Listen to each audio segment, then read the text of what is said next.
Last time we continued with chapter 5 of Division E, entitled Motion and the Centers, where DK lists the planes whereon heavenly men have their etheric centers, as well as the microcosmic correspondences to these centers. So heavenly men have their, this is the planetary heavenly men, have their centers on the monadic plane, the intuitional plane, and then also on the same plane we have our centers, which is this etheric, fourth etheric physical plane.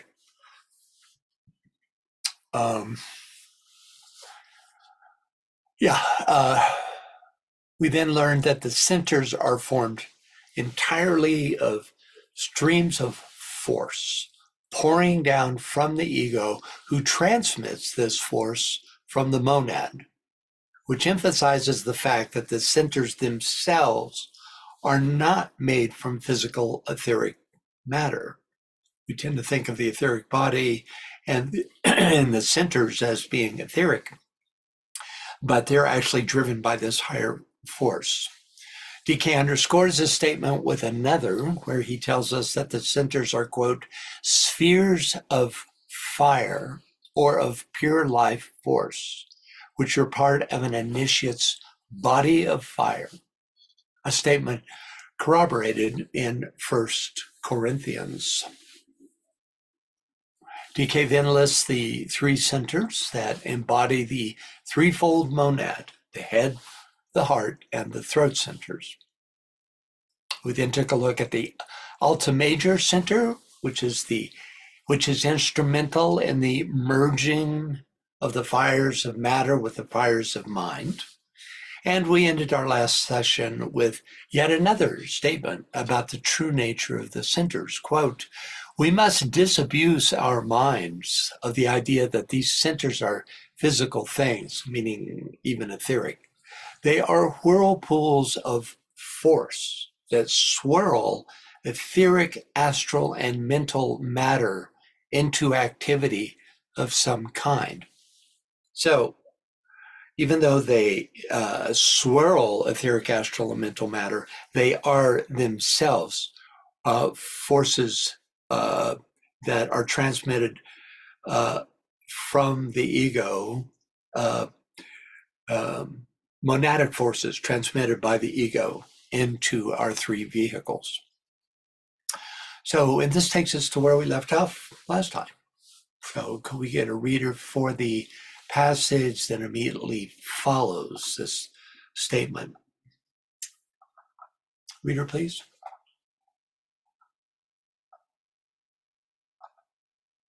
Gordon, you want to read? Yes. Because the action is rotary, the result produced in matter is a circular effect that can be seen by the clairvoyant as fiery wheels situated, 1, in the region of the spine, the lowest part, 2, between the ribs just below the diaphragm, 3, in the region of the left breast, 4, in the region of the throat, 5, just above the top of the head. Okay, we'll start by rereading this description of the root chakra, which comes from earlier in TCF. Can we get a reader, please?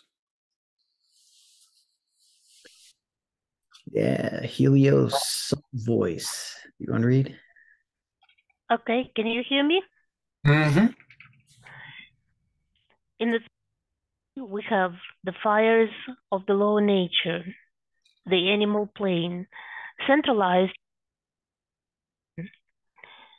They are situated at a spot which stands in relation to the physical body as the physical sun to the solar system. This central point of heat radiates in all directions using the spinal column, but working in close connection with a certain central ganglion. Okay, you cut out. So you might want to check your internet connection. So anyway, in close connection with certain central ganglia, wherever located, and having a special association with the spleen. This last part is important, that the connection between the root chakra and the spleen. Okay, next up, between the ribs, just below the diaphragm. This is, of course, the solar plexus. There's also a pranic center there, but he's talking here about the solar plexus, which synthesizes the energies of the lower centers and acts as a portal to the astral plane. The solar plexus actually has two vortices, one oriented to the lower centers, which eventually synthesizes their energies, and the other one upwardly oriented, which facilitates the transfer of solar plexus energy to the heart. Big thanks to Maria Michaelis, who did these two paintings. To my knowledge, no one else has illustrated the solar plexus with the 2 points. Next, 3 in the region of the left breast. This is the heart center, of course, which in other writings, DK tells us lies between the shoulder blades. Could we get a reader for this? Janet. Let a few minutes interlude then take place, wherein you stabilize yourself for the work. Indefinitely and consciously focus the light available from all sources within the heart center. Imagine that center between the shoulder blades as a radiant sun. I might here point out this is, in the individual, the microcosmic correspondence to the heart of the sun, which is always directed by the central spiritual sun, located in the head. Get this picture clearly into your consciousness, for it involves the dual synthetic activity of the head and the heart. Thank you. So interestingly, all 10 of the Treatise on Cosmic Fire references to a, quote, center between the shoulder blades refer to that point where the latent fires of matter merge with the fires of prana. But this is a temporary center created by the initiate, him or herself, and is thus not a true chakra. So why the difference in location for the heart center? I thought about this for a while. Perhaps the heart organ, which DK seems to be referring to here in the region of the left breast, is itself a lesser, more material center, which is linked to the actual vortex of force, the true heart chakra between the shoulder blades. Just a hypothesis. Kind of like the pineal gland's relationship to the head center, or the alta major's relationship to the throat. Of course, the pituitary gland is also related to the heart, so we can't know for sure why we have this discrepancy in terms of location of the heart center. If you have any ideas, if you suddenly are illumined as to why this is true, jump in and let me know. By the way, it's a good time to say, these webinars are always more interesting when you participate. Conversation, dialogue is always more interesting than me just talking to you for an hour and a half. I see Ariane. Go ahead. Okay. I'm sorry, I lost connection there for a moment, but I think you're saying, why is the chakra not over the physical heart? Is that the question? Yeah, we have a discrepancy here between, excuse me, I'm going to get a drink. Well, just while you're getting a drink, according to my teacher, they're not the same. The heart center is to the actually the right side, I think. Wait, the left side. It's on one of the sides right now. I'm left-handed, so I guess it's the right side, not where we put our hand when we pledge allegiance. So there is a discrepancy, and it's just that we don't realize it, because it's been misconstrued in our teachings and our understanding because we focus on the physical. But Yeah, thank you, Ariane. I don't know Yeah, if that really explains here's the anything. the two. Here's the literal physical heart, which I think is there is an etheric, let's put it this way, there is also a heart in the etheric body. In other words, there is a center that corresponds to the actual organ. But it seems to me that would be a lesser center than the actual heart chakra. But I'm going to answer questions here, Well, Joe. can I just finish that thought? One reason why it's important, supposedly, is that the anakarana is plugged in there. So people who have a heart attack, if it's coming from the soul, it's just the unplugging of the electrical spirit energy into the body, and it is at the heart chakra. It's not at the heart itself. So Yeah, that's where we get our life force through spirit. yes, I agree exactly. Yeah, well said. Joe? Well, first, I'm aware that literature other than Moria Federation speaks about the high heart, and it may be that they're relating to that upper center point. But my own sense of it is more that it's likely related to the placement of the individual in their awareness, or where is their antakarana moving forward, somewhere between the second and the fourth initiations. Uh-huh. Okay, yeah, I think the building of the antakarana is very much connected to this because the sutratma is linked, the life aspect of the sutratma is linked to the heart. And coming into conscious awareness of that connection is part of the building of the antakarana. Yes, Fred. Can I just say one thing? Isn't that icon much like the P that you were talking about last week, inversed on the cape of the bishop?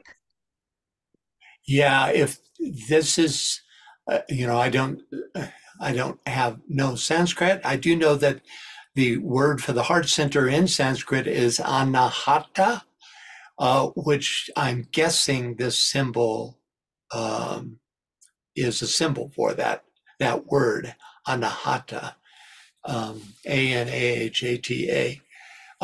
Other than that, I don't know much about the writing system of Sanskrit. Yes, Fred. So first, hello and regards to everybody and blessings. So, can you turn up a bit, Fred? you hear me more clearly now? We can hear you clearly. You're just a little low volume. Maybe if I turn off my speaker, you'll hear me more clearly. Let me try that. Give me a second, it'll click off. Sure. Okay, can you hear me more clearly now? No, not particularly. Okay, I'll just do my best. I've got my volume up all the way. Yeah, okay. We can hear you. You're just at a low volume, so don't worry about it. Okay, so in any event, in my actual experience, when it comes to the physical heart, it's not as standard as people ordinarily think it is. People's physical heart are not necessarily all in the same place. I knew a person, Carolina, from Venezuela. Her heart was completely sideways. Like we have one of the planets spinning on its side, not like the other planet. I mean, and so wow. It's really surprising. And very truthfully, every few months, we are learning, if you follow the medical literature, new connections between the heart and how it works. I mean, for crying Yeah. out loud, it's just in the past few months that they finally found out that the brain has a lymphatic system. You know, they've always taught in medical school somehow the brain is the one part of the body that has no lymphatic system to clean it. Well, it turns out it did. We were just looking in the wrong place.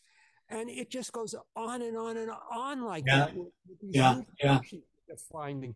And it's got to seem to me that the Tibetan was pretty honest with us. I mean, he gave us a lot of information, but he tells us very clearly, and this is what Dwayne Carpenter is working on so beautifully with us, that you know, it's going to look very differently when we get into the next century. And truthfully, I think we're already there. But I almost think we're at the point where it's far more important to trust our own intuitions to the extent that we can do it over anything that's written by anybody that's been given out. Because if they were given out today, I think they would do it very, very differently with very different language. That's just my own sense in the past few months. Thanks, Fred. Yeah. Well, the caveat on that is to know that you're actually plugging into your intuition and not to your subconscious. Well, that's actually true. And I'll take it a step further. There are some people who, especially Sufis in the Sufi tradition, that our own intuition isn't the ultimate place to be checking. We've got to check our intuition against our perception of divine will.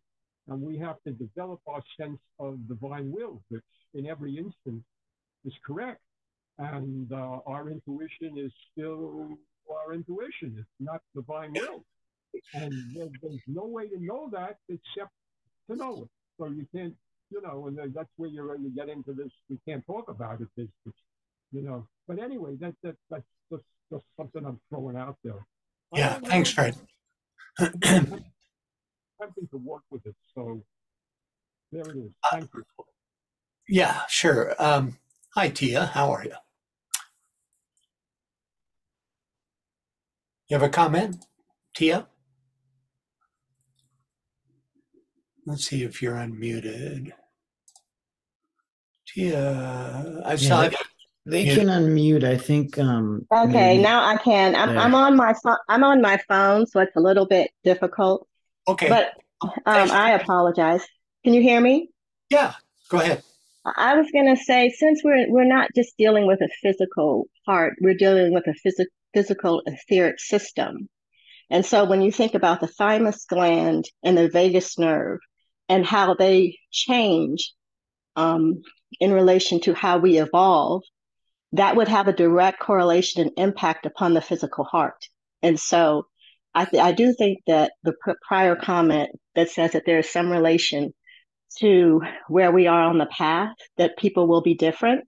And these might be very subtle changes, but I do think that because there's an energetic involved, that the physical heart will be impacted depending upon whether the thymus gland is still active and how active the vagus nerve is in the particular individual. Yeah, good points. Thanks, Tia. Yeah, I love this idea of, you know, maybe this woman whose heart is sideways is a Uranian who has incarnated into the human kingdom. Okay, so let's see where we are here. Next up, in the Fred, is your hand still up, or you just haven't put it down? So everybody develop the habit of putting your hand down after you've finished speaking. It just makes it easier for us to control what's going on. Didn't even realize you had a picture of it now. Thank you. Yeah, sure. Okay, next up, in the center of the throat. We learned earlier that the throat center is actually in the torso. DK tells us this, rather than in the head. He makes this distinction to separate the centers of the torso, of which the throat is the highest, because it's still part of the third principle, and the centers in the head, which relate more to the first principle. DK also tells us that the centers lie behind their physical counterparts. Could we get a reader for that?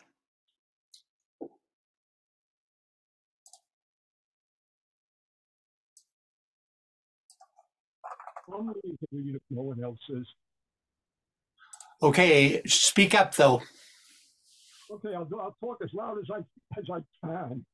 Okay, go ahead. Are you right near your microphone though, Fred? Because it sounds like you're across the room. That's Oh, I'm right at it. It's as close as it could be and still read the text. So okay. Well, go ahead.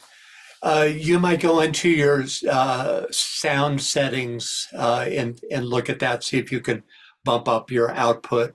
But for right now, just go ahead and read. I got it as high as it'll go.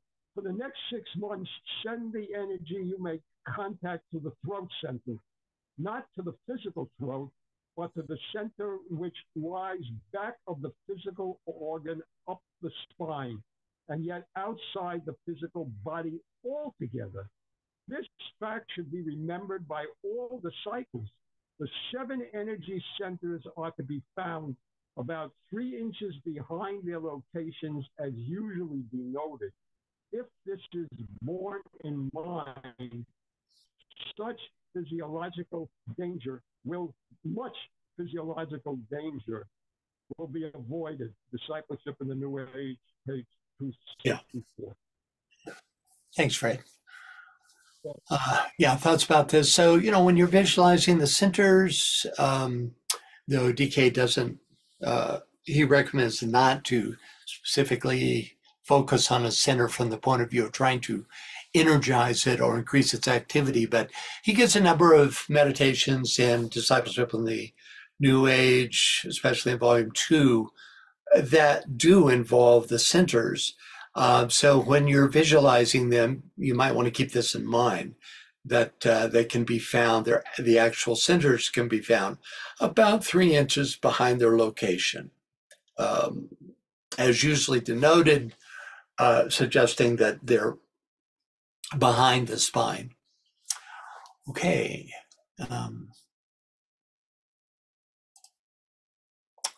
Finally, just above the top of the head. So we're given a description of the center and the part it plays in the rising of the Kundalini about 30 pages back. Could we get a reader for this section, please? Joe. I thought so. As a result of the merging of the fires of matter and the fires of mind, the many-petaled head center at the top of the head becomes exceedingly active. It is the synthetic head center and the sum total of all the other centers. The stimulation of the centers throughout the body is paralleled or duplicated by the concurrent vivification of the many-petaled lotus. It is the meeting place of the 3 fires, those of the body, of the mind, and of the spirit. The at-one-ment with the ego is completed when it is fully stimulated and combustion then ensues. This is duplicated in the subtler vehicles and causes the final consummation and the liberation of spirit. Thank you, Joe. Okay.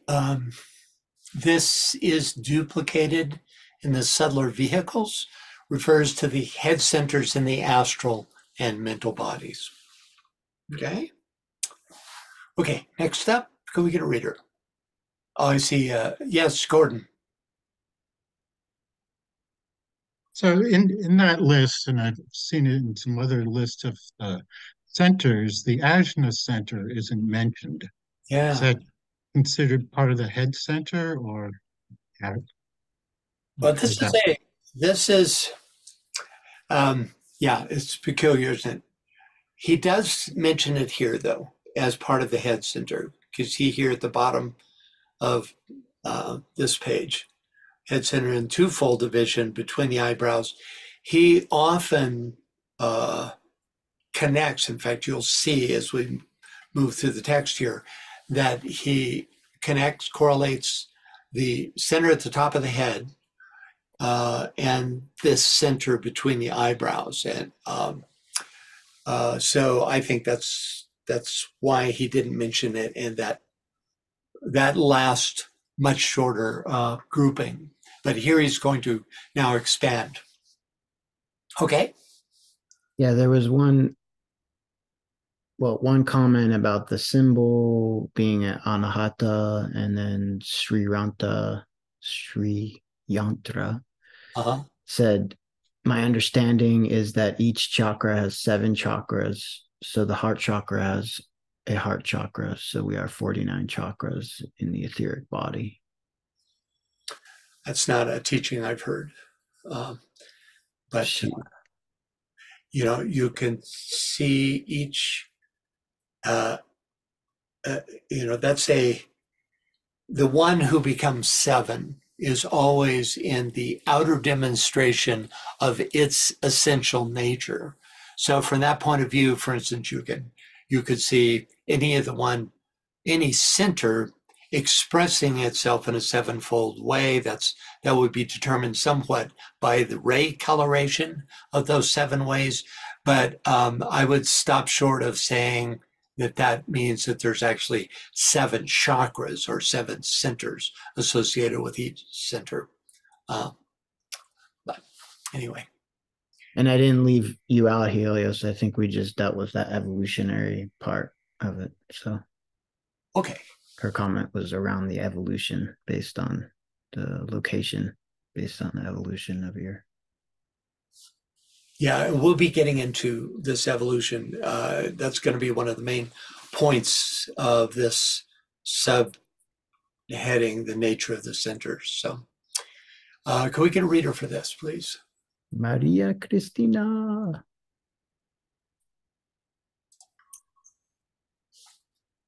Mute. Hi, Maria Cristina. Could you read, please? I would like to describe these centers in greater detail, dealing with them as seen in etheric matter, and basing what I say upon a similar statement by Mr. C. W. Ledbetter in Inner Life, Volume 1, page 477-460. We will note the colors and petals. 1, the base of the spine, 4 petals. These petals are in the shape of a cross and radiate with orange fire. 2, the solar plexus, 10 petals, rosy color with admixture of green. 3, the heart center, 12 petals, glowing golden. 4, the throat center, 16 petals of a silvery blue with blue predominating. 5, the head center in its 2-fold divisions. Between the eyebrows, consisting of 96 petals, 1/2 of the petal being rose and yellow, and the other half blue and purple. Thank you, Maria Cristina. Okay, first, the reference to Leadbeater's. I've heard his name pronounced Leadbetter, Leadbeater, Leadbetter, so it's your choice. I've heard the English pronounce it Leadbeater. I kind of have settled with Leadbeater. I think that's the most common use, So at any rate, the reference to Leadbeater's 1922 publication entitled The Inner Life, in my experience, here, let me turn on my video. In my experience, Leadbeater is often, but not always, a reliable source. Always interesting, sometimes a little fantastical, right? But no matter what our opinion may be of his writing, when DK, in my opinion, when DK specifically references a Leadbeater passage, we can count on its veracity. So next up, we will note the colors and petals. 1, the base of the spine, 4 petals. These petals are in the shape of a cross and radiate with orange fire. As can be seen on the right side of this page, pretty much every traditional depiction of the Muladhara chakra colors it in various tones of red. Only Leadbeater shows it as orange, as described in by both DK and Leadbeater. So could we get a reader for Leadbeater's description? Marianne.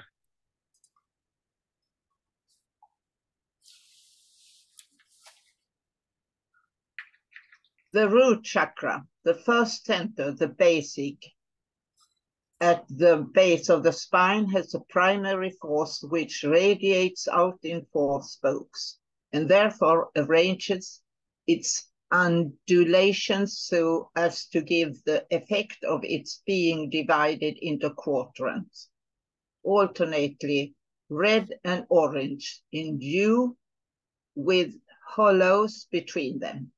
This makes it seem as though marked with the sign of the cross, and for the reason the cross is often used to symbolize this center, and sometimes a flaming cross is taken to indicate the serpent fire which resides in it. When acting with any vigor, this chakra is fiery orange red in color, corresponding closely with the type of vitality which is sent down to it from the splenic center. Indeed, it will be noticed that in the case of every one of the chakras, a similar correspondence with the color of its vitality may be seen. Thank you. Okay, let's take a look at MDR's comments on the base of the spine. Can we get a reader, please? Just the dark letters here to the right. Miri. Dying is facilitated by orange light. Dying has to do with many disengagements, but especially with disengaging from the base of the spine, which holds life in physical form. Orange is the first ray color. Roaring orange has been suggested as an exoteric color of the first ray. Orange is the fundamental color of the solar angel, who makes incarnation possible. This indicates the relation between the solar angel and the orange base of the spine, which holds the indweller in incarnation on the physical plane. Earth, as well as Mercury, should be considered in relation to the base of the spine center. Mars, redder orange in color, is also involved before Kundalini starts to rise. Thank you. Okay, thoughts or questions about this? You can always count on Michael to bring in comments that, especially related to astrology, that are quite useful. Yes, Ariane. Not wanting to miss an opportunity, so he's saying that one should visualize orange light to facilitate the letting go process during dying. Is that what is he saying? Yeah, and DK says that as well. He says something like orange lights in a room where somebody was passing, but never in a room when somebody is just sick. You only bring in the orange lights when you know somebody is truly dying, and then it facilitates that process. I think that's in esoteric healing. Thank you. Yeah.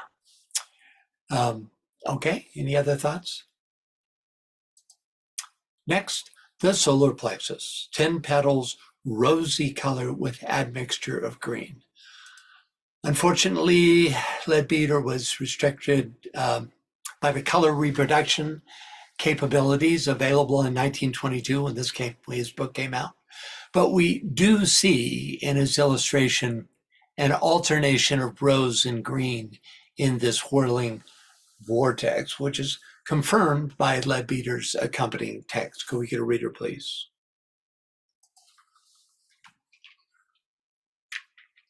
Mesa.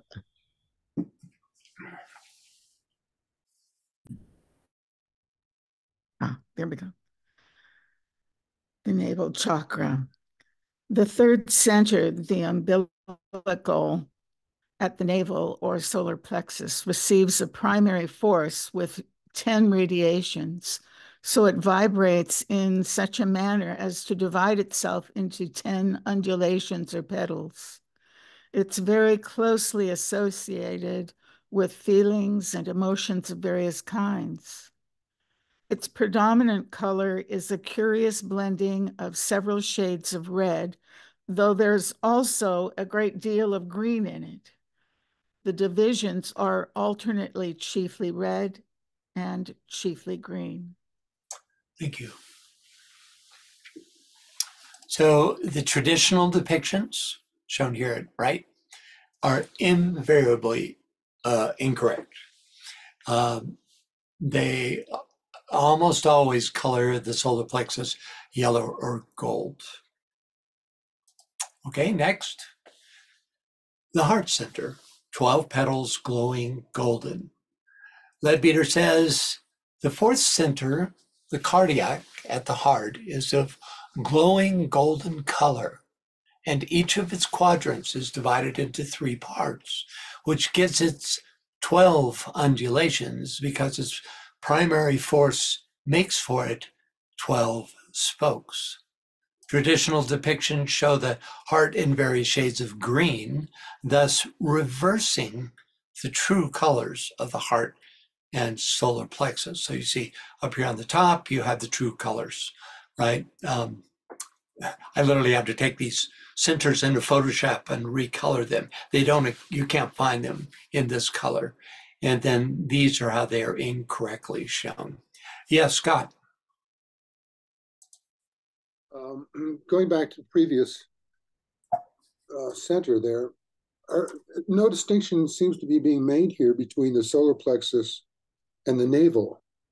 And they're not the same place. They're not the same thing, but they're being used as... Yeah, I thought about that. I didn't. I assumed that he was talking about the solar plexus because he was talking about a 10-petaled lotus, but you're right. And would be a surprising error for Leadbeater, to make. The sacral centers would be much closer to the navel, and I think is generally the one associated with the navel, is a 6-petaled lotus and is completely oriented towards regeneration, physical regeneration, and it's the lower form of creativity. Anything else about that? Just that I'm stunned that both of them seem to be making no distinction. And yet, what do you mean both? Well, this is Leadbeater and DK is supporting this, right? Well, DK doesn't comment phrase by phrase on Leadbeater's work. He just says in the beginning, what does he say? I'd have to go way back, but he just says in general, he says they're similar to my ideas or something like that, but he wouldn't, of course, he wouldn't say this. So I don't think you could put that on DK. But it is a curious, and obviously to me, when I read Leadbeater's descriptions, like here, he clearly sees, because it's like he's, instead of being doctrinaire, he seems to genuinely be describing his experience as he sees these centers. So it's peculiar. And, who knows? It could have even been an error in editing, some idiot who put together the book. Hard to imagine, but, it's just hard for me to imagine Leadbeater making this obvious mistake. Certainly DK wouldn't. Yes, Gordon. Yes, DK was quoting Leadbeater in the book Inner Life. Right. Here, you're showing pictures from Leadbeater's book, The Chakras. That's true. So there is That's a good point. No, they're not necessarily. That's a good point. They're necessarily the same. That's because this was, in some ways, better descriptions. That's why I chose to use this. Thanks for that. Anyone else? Yeah, James. Thanks. Can you hear me okay? Yeah, James. I've always loved the idea, the beauty, the symmetry of the 7 chakras going from red to purple, you know, as the energy gets more intense through the higher frequency of the colors. So when you're showing that the yellow and the green are reversed, it's like in TV or movies when they jerk the phonograph needle off the record because somebody's shocked and like, what? So I have to admit that I don't know if I can accept this. You don't accept what? Well, that the heart chakra really is yellow and the solar plexus is green when I want them back to the exoteric order. Well, it's very specifically said to be so by DK. That's all I can give you with that. So it's yeah, that's all I can say about that. Okay, yeah. I'm just saying that you know, it's a comfort to have the old way, but because you're so used to it. Yeah. And it's I like the spectrum. It makes sense. Anyway, thanks. Yeah. Well, sorry to disrupt the apple cart on that. I remember Michael once talking about the crises that he went through, Michael Robbins, the crises he went through when he first read esoteric astrology, because he had been practicing as exoteric astrologer. He just didn't know it was exoteric, but he followed all the old ways and rules. And, you know, many of those are turned on their head through that book. And he said it took him a couple of years to, you know, just to get rid of the, that gut feeling that he had about the rightness of the old way because of the habits that he had created. Yes, Nisa. Well, let me just comment on that, please. Because I've been studying exoteric astrology for 45 years and using it. So I'm going through the same process. You know, I like the idea of the higher levels of the rulers, you know, but I know there's this whole body of learning that I'm going to have to get flexible with and replace my stuff. So I'm just beginning that whole process too. Yeah, it's a big shift. Yeah. Nisa. What came to mind as he was talking about railing against this shift is that not that I see the chakras like, you know, esoteric colors or anything, but that, you know, when you're mixing paints, the way you mix paints and you color, you know, mix a whole bunch of paints and you come up, you know, with different colors than if you're mixing light. And that's just on the exoteric level. So at a different vibration rate, probably the rules are different esoterically. You know, if somebody would explain the rules of color mixing and energy and that kind of thing. I don't know, but that's what came to mind. Yeah, and you know, I would, having been a career artist myself, you know, I can say that, you know, well, there's a lot you could say about this. You know, just in terms of primary colors, you know, you have yellow, red, and blue as the primary colors, and that the heart chakra is a primary color, and it's the primary color of the Buddhic plane as well, and of the, you know, a primary color among the solar devas. And so it's, you know, I'm quite comfortable with this being gold for those reasons.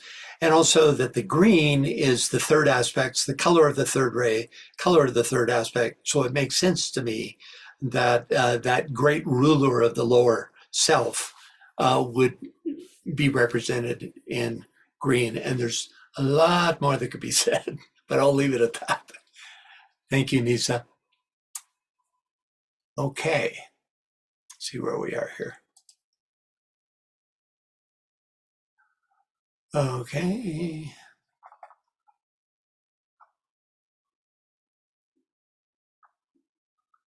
All right. Just get my place back here. Next, throat center. 16 petals of the silvery blue with blue predominating.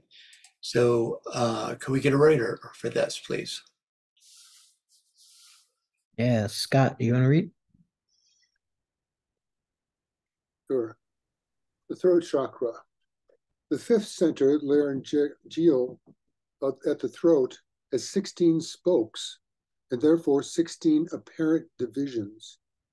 There's a good deal of blue in it, but its general effect is silvery and gleaming, with a kind of suggestion as of moonlight upon rippling water. Blue and green predominate alternately in its sections.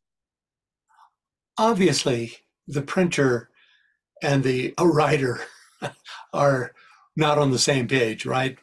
I would think even in 1922, I mean, you see the silvery gleaminess, but no blue here, you know. Yeah. So I think that it's really a printer problem rather than, you know, Leadbeater actually sanctioning these particular illustrations as representative. But for the first time, the traditional descriptions seem to more or less get the color right, this blue and silvery kind of quality of this center. Next, this is just like the quickest of descriptions. You know, he's just really, we're just fleshing out the list a little bit. I think he's going to be going much further into the nature of these centers. Next, the head center in its twofold divisions. A, between the eyebrows, consisting of 96 petals, one half of the lotus being rose and yellow, and the other half blue and purple. So this is a longer reading, but I think it's worth our while. Could we get a reader for this passage on the brow chakra? Actually, Scott, since that was just a little short reading, would you continue? Sure. The brow chakra. The sixth center, the frontal between the eyebrows, has the appearance of being divided into halves, one chiefly rose-colored, though with a great deal of yellow about it, and the other predominantly a kind of purplish blue, again closely agreeing with the colors of the special types of vitality that vivify it. Perhaps it is for this reason that this center is mentioned in Indian books as having only 2 petals, though if we are to count undulations of the same character as those of the previous centers, we shall find that each half is subdivided into 48 of these, making 96 in all, because its primary force has the number of radiation. This sudden leap from 16 to 96 spokes, and again, the even more startling variation from 96 to 972 between this and the next chakra, shows that we are now dealing with centers of an altogether different order from those which we have been hitherto considering. We do not yet know all the factors which determine the number of spokes in a chakra, but it is already evident that they represent the shades of variation in the primary force. Before we can say much more than this, hundreds of observations and comparisons must be made, repeated, and verified over and over again. But meantime, this much is clear, that while the need of the personality can be satisfied by the limited number of types of force, when we come to the higher and more permanent principles of man, we encounter a complexity, a multiplicity, which demands for its expression a vastly greater selection of modifications of the energy. Thank you, Scott. Yes, James. Sorry. Since we're talking about energy and motion and spokes, it kind of reminds me, if you know what I'm talking about a term in physics, a standing wave in water. Yeah. Is that what this is dealing with? Well, I think there's a real strong analogy. I can't answer your question outright, not having etheric vision myself. It seems to relate, especially not just visually on the surface of things, but it seems to like the underlying principle of the standing waves and of these chakras would seem to um, be definitely drawing from the same um, core source, right?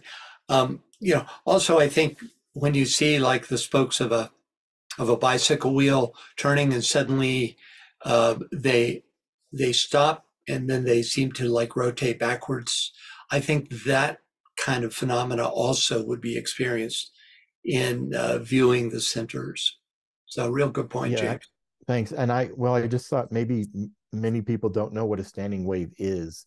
And it's like, that's a good description of it. And in water, if you reach a certain frequency, instead of the wave moving through, it appears to stand still, even though the energy is flowing through the water It's surface. flowing through. Yeah, because it's actually a visual phenomena. If you could see at a higher frequency, you would see it moving. But yeah, thanks. Yeah, I think yeah, whatever it is, whatever that I call my intuition is, it suggests that those two are very much related. Yeah. Okay. So again, the colors in Leadbeater's illustration are way off, probably because of printing limitations. Traditional depictions vary in how they depict the blue, violet, and rose, but none that I found show the yellow described by DK, and they also don't show a difference between the two petals. Maybe you ought to create more so that everyone is accurate in your Photoshop like you did. Yeah, there's a project, somebody going to basically revisit, I think Leadbeater is probably the most descriptive, specifically descriptive about this, and to literally recreate the centers based on what he says, since his illustrations are so poor, having been printed in 1922. I mean, color printing was just in its infancy at that time. Okay, next up, can we get a reader, please? Tom, do you want to read? Yeah, can you hear me? Yes. The very top of the head, a center consisting of 12 major petals of white and gold, 960 secondary petals arranged around the central 12. This makes a total of 1,068 petals in the two head centers, making the one center for 356 triplicities. All these figures have an occult significance. Just as the monad is the sum total of all the three aspects and of the 7 principles of man, so is the head center a replica of this, and has within its sphere of influence 7 other centers with itself for synthesis. These 7 centers are likewise divided into the 3 major and the 4 minor centers, with the union and consummation seen in the gorgeous center surmounting and enveloping them all. Thank you, Tom. Okay. First, the very top of the head. The center consisting of 12 major petals of white and gold and 960 secondary petals arranged around the central 12. Could we get a reader for Leadbeater's description?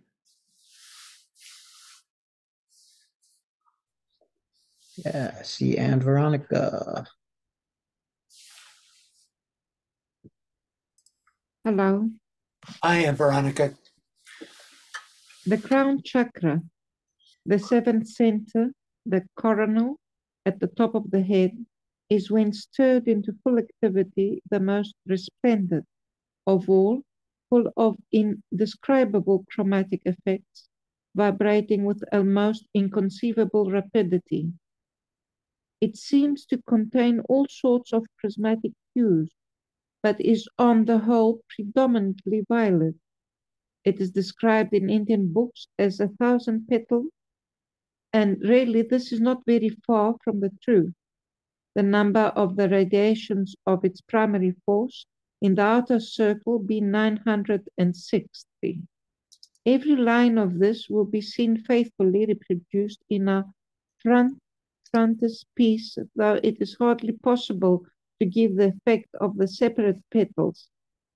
In addition to this, it has a feature which is possessed by none of the other chakras, a sort of subsidiary central whirlpool of gleaming white flushed and gold in the heart, a minor activity which has 12 undulations of its own. This chakra is usually the last to be awakened. In the beginning, it is the same size as the others, but as man progresses on the path of spiritual advancement, it increases steadily until it covers almost the whole top of the head. Another peculiarity attends its development. It is at first a depression in the etheric body, as are all the others, because through it, as through them, the divine force flows in from without. But when man realizes his position as a king of the divine light, dispensing largesse to all around him, this chakra reverses itself, turning as it were inside out. It is no longer a channel of reception, but of radiation, no longer a depression, but a prominence standing out from the head as a dome, a veritable crown of glory. Thank you. That's quite a description. Traditional depictions of the crown chakra, I mean, just compare these. They show the violet, but barely even attempt to show the overall complexity depicted in Leadbeater's illustration. You can see the effort to show the 1,000 plus undulations, or the 960 undulations, but the colors are quite muddy. I'm sure it's just due to the printer. Next, this makes a total of 1,068 petals in the two head centers, making the one center, or 356, This makes a total of 1,068 petals in the two head centers, making the one center, or 356 triplicities. All these figures have an occult significance. So numerologically, 1068 becomes 10 plus 6 plus 8, which equals 24. The number we learn in rays and initiations of Shambhala. The statement, all these figures have an occult significance, hints at the science of numerology, which DK mentions a number of times in the Blue Books. For example, in Esoteric Astrology, he describes numerology as, quote, a branch of esoteric astrology. But to my knowledge, correct me if you know of another example, he only gives an in-depth example of numerology once, and that is in Rays and Initiations. Before we go on, let's catch James's question here. Thanks. Can you go to the slide that she read? Yeah, sure. There it is. Okay. So the last part where it says when the man realizes his position as a king of the divine light, and it's reversed and it radiates, is that why in the paintings of the masters, when you see Jesus and others, there's the halo and the circular spherical light coming? Yeah, I think so. All of these. They're depicting it. There, there is also, usually you see, it, especially in some Eastern paintings, you see it like a flame above the head shown. That overall halo is, it could be depicting this, but it also could just show the body of fire, or be a symbol for the body of fire, which is all the chakras in full radiance. It's, this is an artistic expression. It's actually impossible to get an accurate description, so it becomes a metaphorical description of the reality. Okay. Yes, Joe. I'm assuming that you're going to relate this to Babbitt's heart. Nope. Nope. Not this one, but we're going to really get into it. We're going to really get into the 1068 and the occult significance. This is, as I understand it, this particular number doesn't directly relate to Babbitt's atom. It's heart-shaped looking, but it's the atom. That's the universal atom, inhabited by the indwelling life aspect. But let's see, where are we looking at here? Yeah.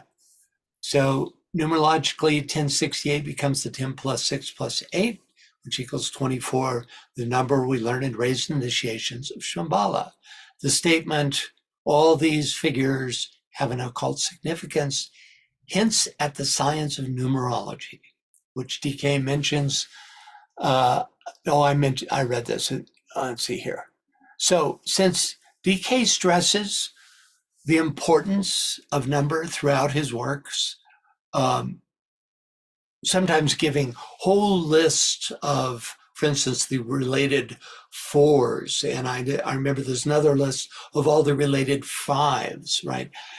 Because of this, I think it would be worth our while to have a mini tutorial on this subject, using this passage from Raised Initiations as the basis for our exploration. The reason I choose this passage is, as I mentioned before, it's the only one I know of that goes into this level of depth about the numerological implications. So let's start with just a reader. Can we get a reader, please?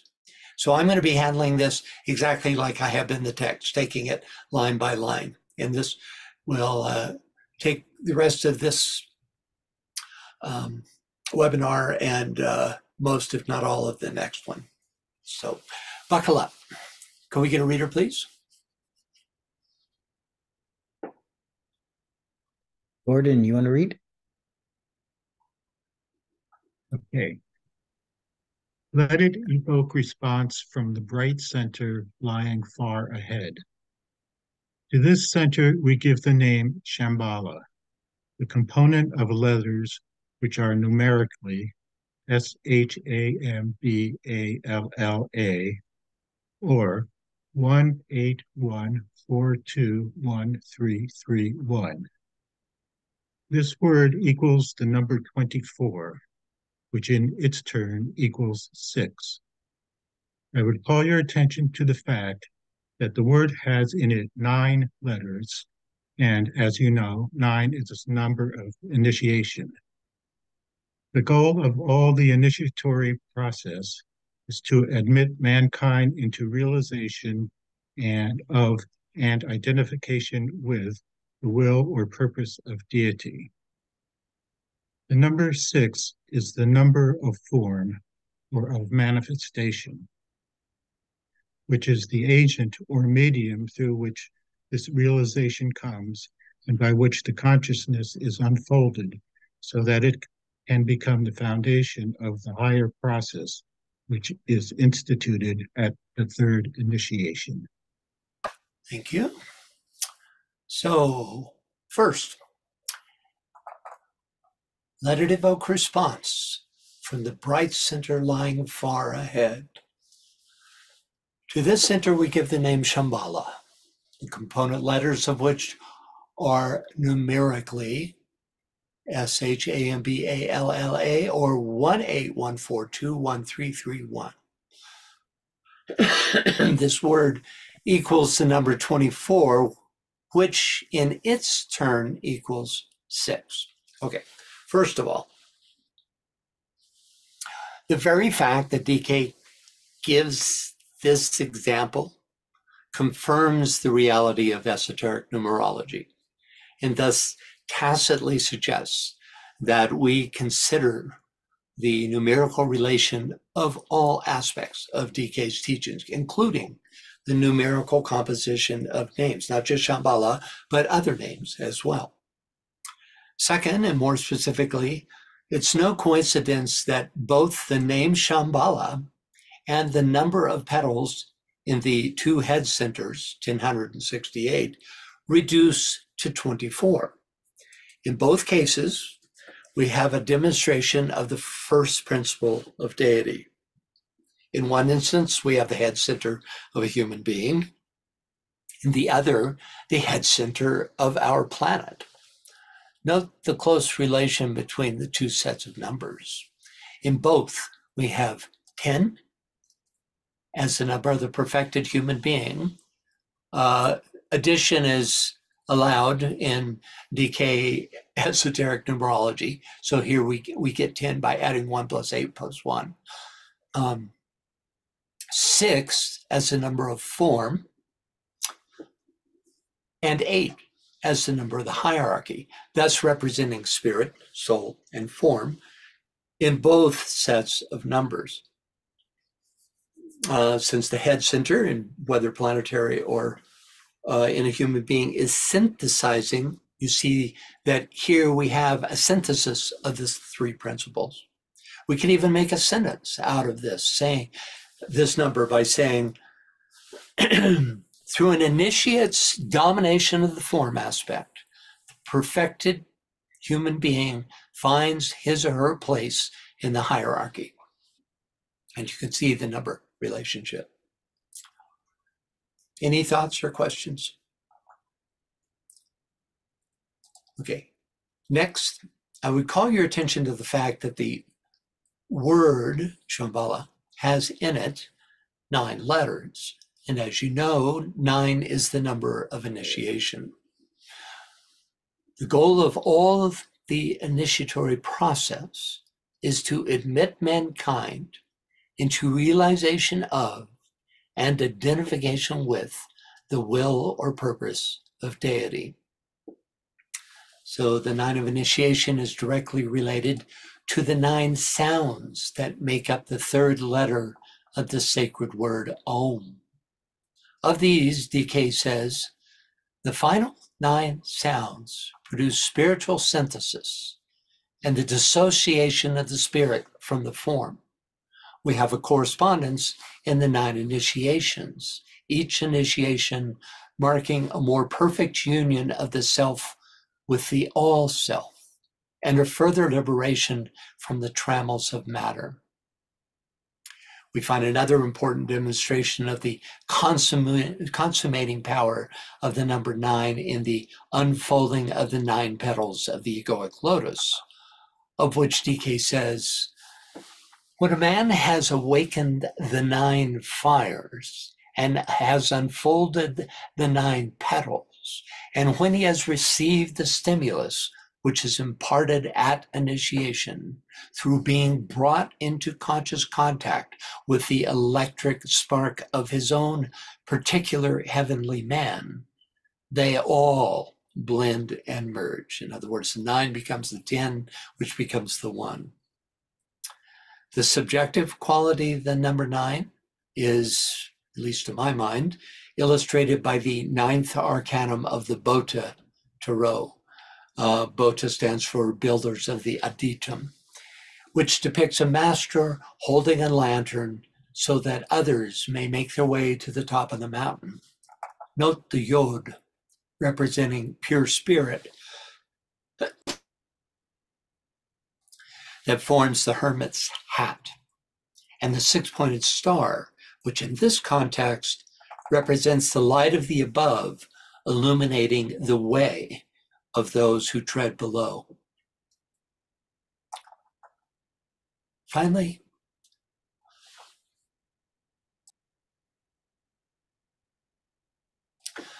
the number 6 is the number of form or of manifestation, which is the agent or medium through which this realization comes and by which the consciousness is unfolded so that it can become the foundation of the higher process, which is instituted at the third initiation. So here we learn that though the number 6 doesn't directly appear in the word Shambhala, the potency of that number still demonstrates through the sum of 24, 2 plus 4. Important info for those who wish to pursue sacred numerology. The presence of the potency of the form aspect through the number 6 is necessary because it is the field in which consciousness is developed, and because it forms the, quote, foundation of the higher process, which is instituted at the third initiation. DK further develops this idea in this in this passage. Can we get a reader, please?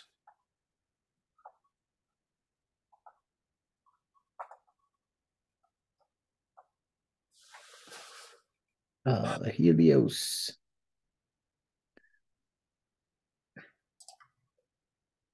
You want to read?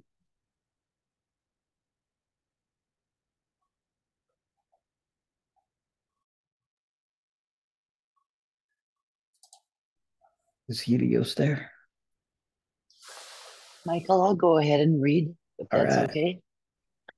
When the 5 and the 4 are perfectly blended, we shall have achieved the 9 of a major initiation. And when the 6th is added, we shall have the resolution into one of the groups embodied by Kumara, as has been hinted earlier. This marks the resolution of the 6-pointed star finally into a 5-pointed star. This is a great mystery and concerns primarily the heavenly man of our scheme, and only incidentally the groups within his body of etheric manifestation. Thank you, Francis. This has been really good. Oh, good. Glad you like it. This is a bit esoteric, but if nothing else, it's an example of how DK really gets into the meaning of number and the importance of number as a source, as a numeral source of these qualities, right? We're learning now about the 6, which can represent different things, but here it represents the quality of matter, which is, I think in this case, transcendent. You leave the material aspect behind when you move into the 5-pointed star. Okay, let's continue with our tutorial on numerology. Can we get a reader, please?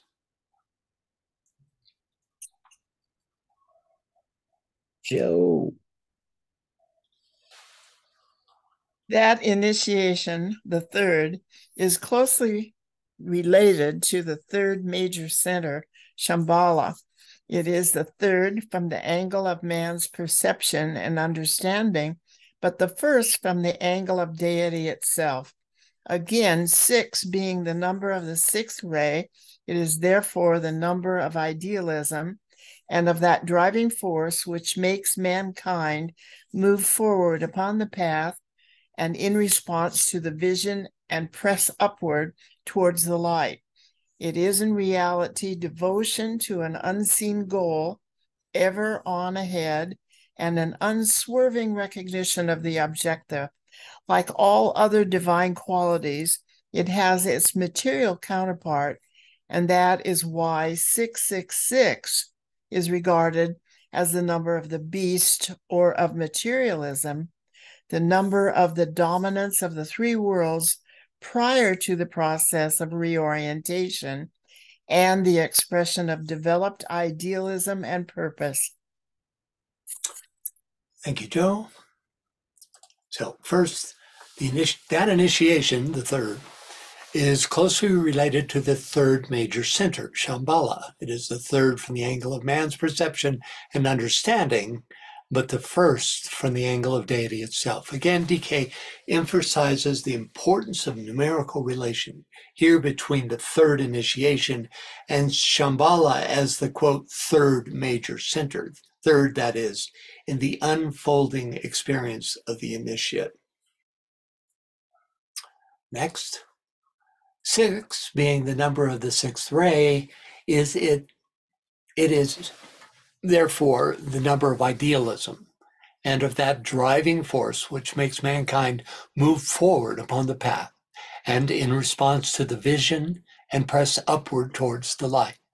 It is in reality devotion to an unseen goal, ever on ahead, and an unswerving recognition of the objective. Notice how descriptive this passage is of Sagittarius, which is the primary constellational source of the sixth ray. Quote, that driving force which makes mankind move forward upon the path and in response to the vision is similar to Sag's esoteric keywords. I see the goal, I reach the goal, then I see another. I see. Yes. Make a comment on that. From an esoteric class on astrology, I was impressed by them talking about Sagittarius needing to be careful of where they aim that arrow. They could just fire off all kinds of arrows in all directions, because to Sagittarius, everything seems interesting. And this is more the disciplined, let's not waste any arrows and let's make sure we're going to where we really need to go. Yeah, it's two different phases. One of the things, one of the statements I like a lot about Sagittarius actually defines my life really well, which is he jumps on his horse and rides off in all directions, which is very much like, everything you see attracts your attention and you shoot an arrow in that direction. You go there, you pick it up but here's the thing, you always correct your course. So even when it seemingly is going in all directions at once, in fact, it is inherently course correcting. There is some guiding principle, the soul, which is active here in that aiming and shooting of the arrow. And even though many errors are made, errors are made, eventually the direction is refined and you become truer and truer as a result of a Sagittarian approach. Right? Yeah, you can feel the results of those arrows as, like the game, hot or cold, you're getting closer to it. Yeah, exactly. That's it. Yes. Let's see here. So we learn in this passage that in addition to being the number of the form aspect, 6 also represents an energetic component of the name Shambhala, that, quote, driving force which makes mankind move forward upon the path. The 2 + 4 being 6 is expressive of that. It's interesting, given these comments, that the lantern held by the hermit shines the light of a 6-pointed star as if to draw humankind up the mountain on which the hermit, the master, stands. And finally, like all other divine qualities, it has its material counterpart.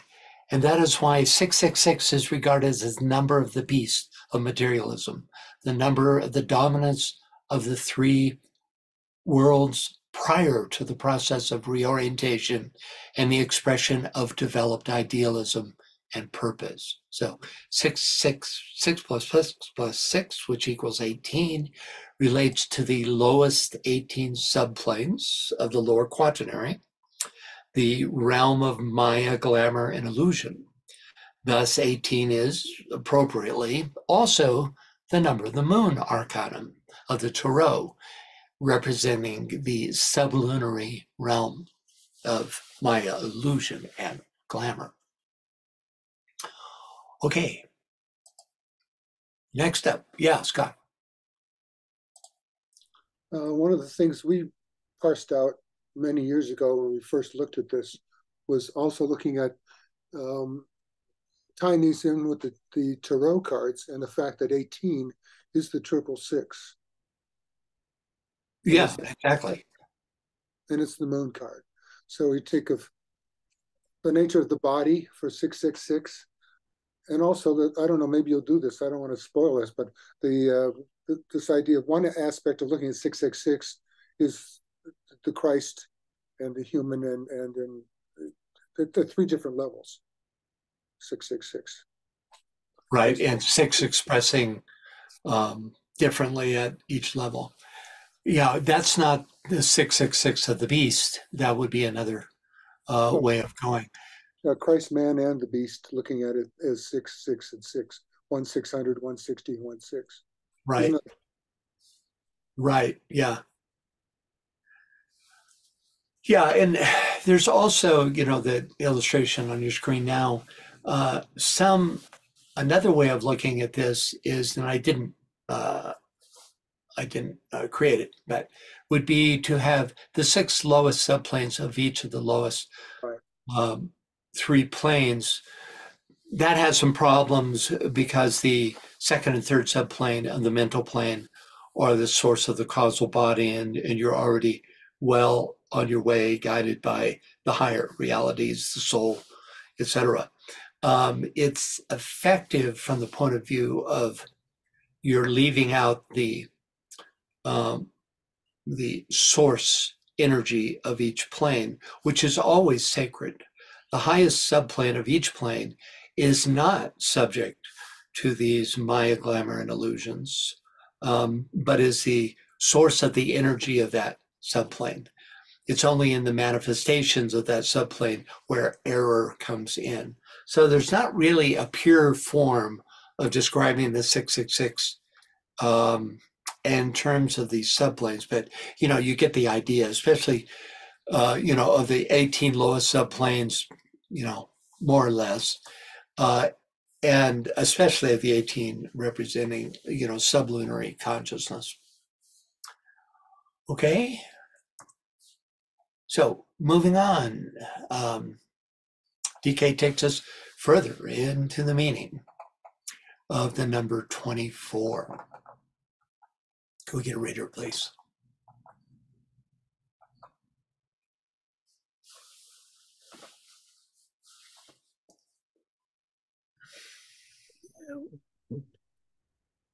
Maria Cristina.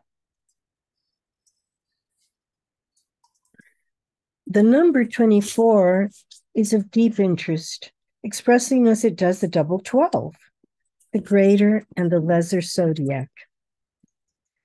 Just as the number 6 expresses space, so the number 24 expresses time and is the key to the great cycle of manifestation. It is the clue to all cyclic appearance of incarnation. Its 2 figures define the method of evolution. 2 equals the quality of love wisdom, working under the law of attraction, and drawing man from one point of attainment to another. Whilst 4 indicates the technique of conflict and the achieving of harmony through that conflict. 4 is also the number of the human hierarchy, and 2 is the number of the spiritual hierarchy. Technically speaking, until the 3rd initiation, the initiate is occupied with the relationship of the 2 and the 4. These, when placed side by side, connote relation, and when placed the one above the other, the initiate passes from the 4 into the 2. Thank you, Maria Cristina. Mm. So, first, the number 24 is of deep interest, expressing as it does the double 12, the greater and lesser zodiac. Just as the number 6 expresses space, so the number 24 expresses time and is the key to the great cycle of manifestation. It is the clue to all cyclic appearance or incarnation. So the number 24 expresses time, and the number 6, which is the sum of 24 as 2 plus 4, expresses space. Thus, both time and space are inherent aspects of Shambhala, which stands on the cusp between the limitless and timeless realms that transcend time and space, and the lower realms ruled by time and space. The numbers 2 plus 4 equals 6 also suggests the interchangeability between time and space. As to the lesser and greater zodiacs, the lesser zodiac spans a period of about 25,000 years, with each sign taking about 2,160 years to elapse. As you know, we are currently on the cusp between the Pisces and Aquarius, 2 of the 12 great signs that make up a lesser zodiac. The greater zodiac spans a period of around 300,000 years, with each sign taking around 25,000 years to pass. This figure is determined by the precession of the equinoxes, with one pass around the circle, illustrated here, equaling one sign in the greater zodiac, or 12 signs in the lesser zodiac. As mentioned before, when added together, the number 24, which expresses time, becomes the number 6 of space, space and time being the two main players in Einstein's theory of special relativity, special and general relativity, which were developed not long before TCF was written. And with that, we're going to have to stop. We'll pick it up in this section next time in a couple of weeks.